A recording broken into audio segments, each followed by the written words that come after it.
प्रधानमंत्री ने गुजरात के अडालज में मिशन स्कूल ऑफ एक्सीलेंस का किया उद्घाटन।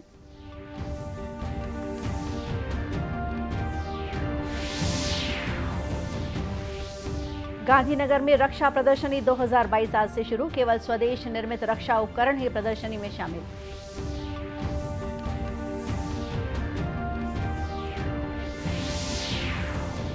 केंद्रीय खेल मंत्री ने नई दिल्ली में स्वच्छता अभियान का किया शुभारंभ। प्रदेश में एनएसएस और शैक्षणिक संस्था मिलकर चला रहे हैं स्वच्छता अभियान।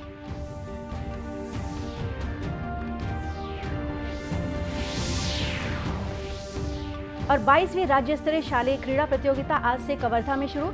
प्रतियोगिता में 5 जोन के 890 खिलाड़ी ले रहे हैं हिस्सा।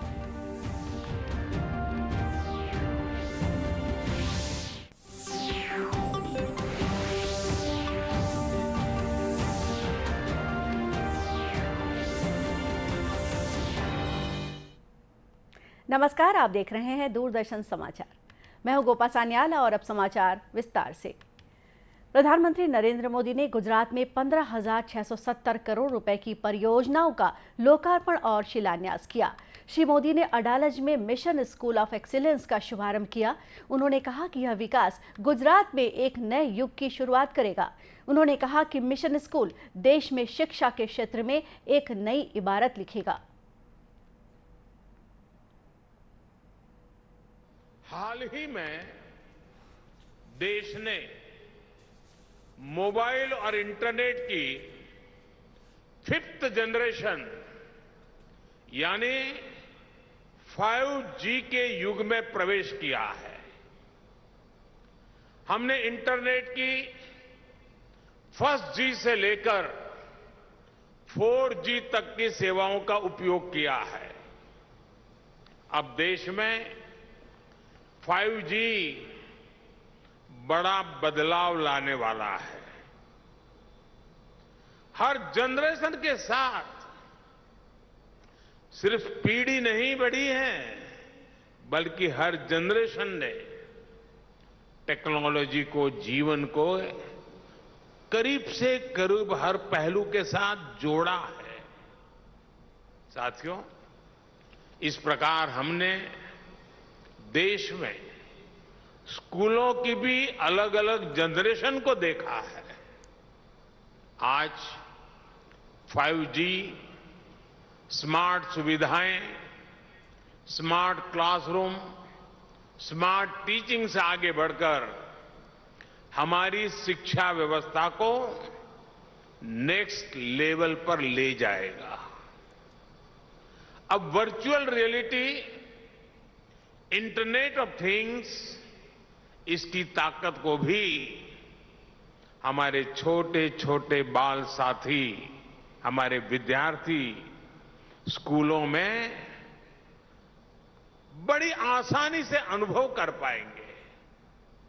मुझे खुशी है कि इसके लिए गुजरात के इस मिशन स्कूल ऑफ एक्सीलेंस के तौर पर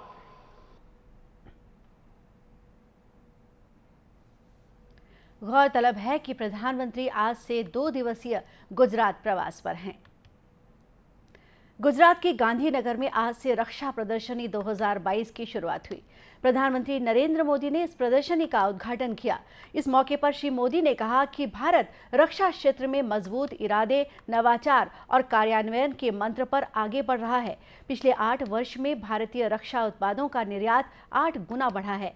उन्होंने कहा कि ये देश का ऐसा पहला डिफेंस एक्सपो है जिसमें केवल भारतीय कंपनियां ही भाग ले रही हैं। इसमें केवल स्वदेश निर्मित रक्षा उपकरण ही शामिल है।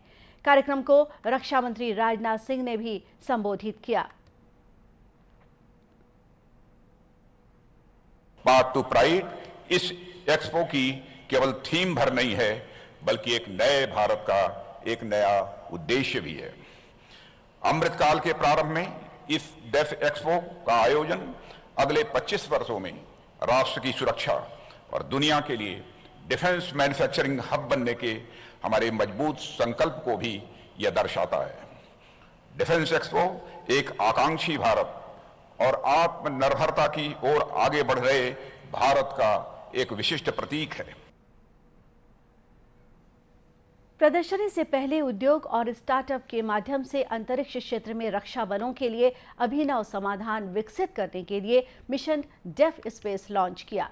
इसके अलावा वर्चुअल माध्यम से दिशा एयरबेस की आधारशिला भी रखी गई और स्वदेशी प्रशिक्षण विमान HTT-40 का अनावरण किया गया। युवा कार्य और खेल मंत्री अनुराग सिंह ठाकुर ने आज सुबह नई दिल्ली में स्वच्छता अभियान का शुभारंभ किया। इसका उद्देश्य युवा कार्य और इससे संबंधित संगठनों द्वारा स्वच्छ भारत मिशन के प्रयासों को एकीकृत करना है और स्वच्छ भारत अभियान में बड़े पैमाने पर जनता की भागीदारी सुनिश्चित करने के लिए गतिविधियों में तेजी लाना है।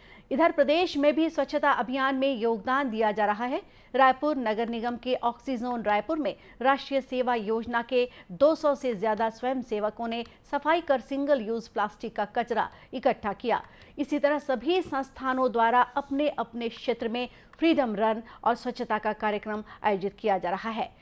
पंडित रविशंकर शुक्ल विश्वविद्यालय भी इस महीने स्वच्छता अभियान चला रहा है। कुलपति केसरी लाल वर्मा ने कहा कि शहर को स्वच्छ रखने के लिए यह अभियान चलाया जा रहा है। हमारी जिम्मेदारी है कि हम अपने शहर को स्वच्छ रखें, हमारे आसपास को स्वच्छ रखें और हमारे इन बच्चों के माध्यम से, NSS के बच्चों के माध्यम से हम अपने शहर को स्वच्छ रखना चाहते हैं और इन बच्चों में एक आदत होगी, एक संस्कार पैदा होगा कि वे अपने आसपास के क्षेत्र को साफ सुथरा रखेंगे, अपने घर को साफ सुथरा रखेंगे।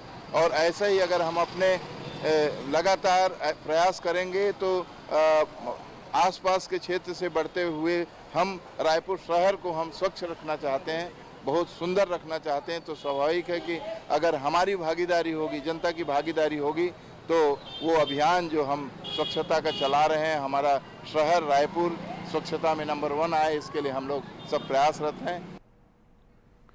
राष्ट्रीय सेवा योजना के क्षेत्रीय निदेशक AS कबीर ने बताया कि छत्तीसगढ़ के 8 विश्वविद्यालयों में NSS के 1,40,000 बच्चे स्वच्छता अभियान में अपना योगदान दे रहे हैं।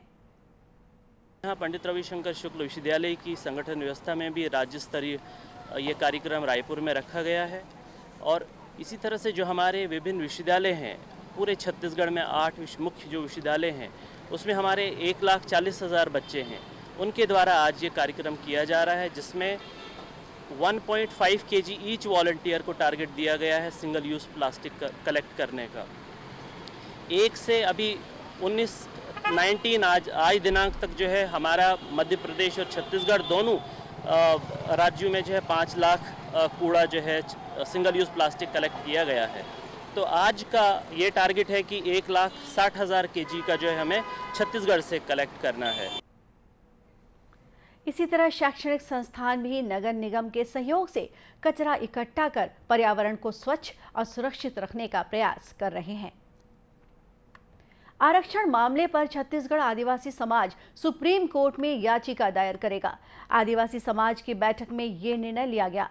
रायपुर में पत्रकार वार्ता को संबोधित करते हुए आदिवासी नेता और मंत्री कवासी लखमा ने कहा कि आदिवासियों को 32% आरक्षण मिलने तक समाज संघर्ष करता रहेगा। उधर भी हमारा दल जाएंगे, वहां 60% 60 से ऊपर भी मिला हुआ है। उस किस प्रकार से मिला है उनको संविधान तरफ से हम लोग कोर्ट में पेश करने में मजबूती होगा, सरकार के सामने भी मजबूती होगा। इसलिए हमारे हर कमेटी तय हुआ है, उसके आधार पर लास्ट में विधानसभा भी आउट किया जाएगा। यह मुख्यमंत्री भी तैयार है, सरकार भी तैयार है, सरकार आदिवासी लोग साथ है। 32% हमको उनको दिला के रहना है, यही संकल्प है। गौरतलब है कि छत्तीसगढ़ हाईकोर्ट ने राज्य के लोक सेवा आरक्षण अधिनियम को रद्द कर दिया है। इसके बाद अनुसूचित जनजाति का आरक्षण 32 से घटकर 20% पर आ गया है। देशव्यापी टीकाकरण अभियान के तहत अब तक 219 करोड़ 41 लाख से अधिक कोविड रोधी टीके लगाए जा चुके हैं। स्वास्थ्य और परिवार कल्याण मंत्रालय ने कहा है कि पिछले 24 घंटों में 3,76,000 से अधिक टीके लगाए गए। स्वस्थ होने की दर 98.76% है। इस बीच छत्तीसगढ़ में कोरोना टीकाकरण 5 करोड़ से अधिक हो चुका है। इनमें पहली डोज 2 करोड़ से अधिक, दूसरी डोज 2 करोड़ 2 लाख से अधिक और प्रिकॉशन डोज 73 लाख से अधिक है। 18 साल के कम उम्र के बच्चों का 100% वैक्सीनेशन हो चुका है। इधर प्रदेश में कल 3612 सैंपलों की जांच हुई, जिसमें 55 लोगों में कोरोना की पहचान हुई। इस समय सक्रिय मरीज 404 हैं, जो विभिन्न अस्पतालों और होम आइसोलेशन में अपना उपचार करा रहे हैं। वहीं प्रदेश में पॉजिटिविटी दर 1.52% है। प्रदेश के 7 जिलों में कोरोना का सक्रिय मरीज नहीं है। प्रदेश सरकार छत्तीसगढ़ की संस्कृति के संरक्षण और संवर्धन के लिए लगातार प्रयास कर रही है। इसी कड़ी में पारंपरिक व्यवसायों को प्रोत्साहन दिया जा रहा है। इस बार दीपावली में इसे अनुभव भी किया जा सकता है। बाजारों में विभिन्न तरह के दियों के साथ मिट्टी के दिए भी बड़ी तादाद में दिख रहे हैं। बिजली और झालर से रोशनी के इस दौर में मिट्टी के दियों की उजास एक बार फिर वातावरण में नजर आने वाली है। कुम्हार भी लगन से आकर्षक साज सज्जा के साथ माटी के दियों को आकार दे रहे हैं।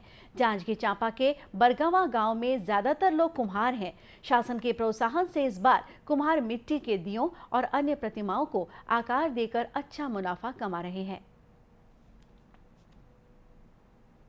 मैं ये धंधा ला बचपन से करता हूँ और सिर्फ मैं दिया बनाता हूँ, बर्तन वर्तन नहीं बनाऊँ। और शासन से अवगत है कि दिया के उपयोग बहुत ज़्यादा करें, क्योंकि लक्ष्मी का धन का वास है। मिट्टी का बर्तन बहुत शुभ होता है, पूजा पाठ में काम आता है, कोई भी दशकर्म काम में काम आता है, हर चीज़ में काम आता है। मिट्टी का बर्तन जो है दिया का दीपावली के सीजन में बहुत महत्वपूर्ण है। तालाब से मिट्टी लाकर हम लोग उसे घोर कर उसमें कंकड़ पत्थर को निकाल लेते हैं। उसके बाद हम लोग उसे सुखाकर दिए बनाते हैं, मटके भी बनाते हैं और बहुत सारे सामान बनाते हैं। दिया, घड़ा सब चीज़ बनाते हैं और इसे अकलतरा में लेकर बेचते हैं। माटी कला बोर्ड के जरिए कुम्हारों को मिट्टी और चाक मुहैया कराने के साथ ही उनके उत्पादों के लिए बाजार भी उपलब्ध कराया जा रहा है। इस तरह प्रदेश के कुम्हारों का एक बार फिर अपने परंपरागत व्यवसाय की ओर रुझान बढ़ रहा है। और अब खेल। 22वीं राज्य स्तरीय शालेय क्रीड़ा प्रतियोगिता आज से कवर्धा में शुरू हो गया है। प्रतियोगिता के शुभारंभ समारोह में ध्वजारोहण कर आकर्षक मार्च पास्ट किया गया।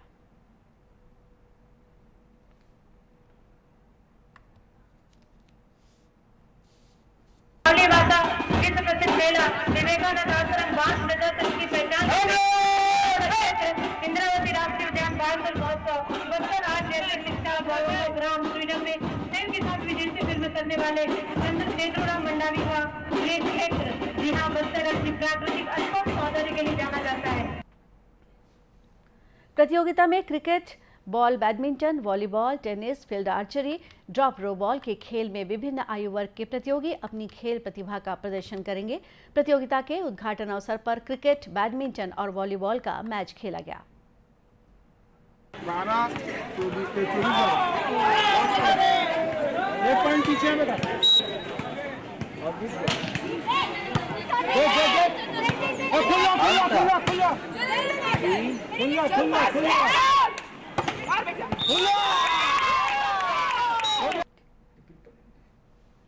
डीएसओ कवर्धा हफीज कुरैशी ने बताया कि इस प्रतियोगिता के विजेता खिलाड़ी राष्ट्रीय खेलों के लिए भेजे जाएंगे। सभी जोन से पांच जोन इसमें सम्मिलित हैं। दुर्ग, रायपुर, बिलासपुर, अंबिकापुर और बस्तर, ये 5 जोन मिला करके हमारे छत्तीसगढ़ की पूरी टीम स्कूल शिक्षा विभाग की यहाँ पर प्रतियोगिता में सम्मिलित हैं। और 5 जोन के लगभग 840 बच्चे और 150 ऑफिशियल्स यहाँ अभी इस कार्य को संपादित कर रहे हैं। इस प्रतियोगिता में 5 जोन के 890 खिलाड़ी और अधिकारी भाग ले रहे हैं। और अब अंत में मुख्य समाचार एक बार फिर।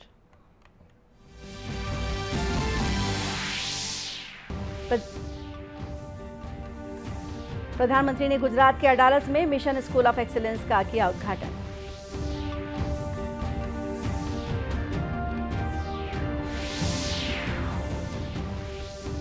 गांधीनगर में रक्षा प्रदर्शनी 2022 आज से शुरू। केवल स्वदेश निर्मित रक्षा उपकरण की प्रदर्शनी में शामिल।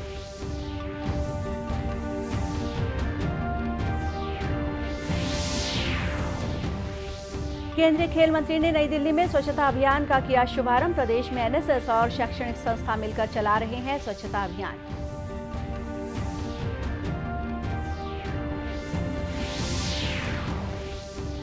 और 22वीं राज्य स्तरीय शालेय क्रीड़ा प्रतियोगिता आज से कवर्धा में शुरू। प्रतियोगिता में 5 जोन के 890 खिलाड़ी ले रहे हैं हिस्सा।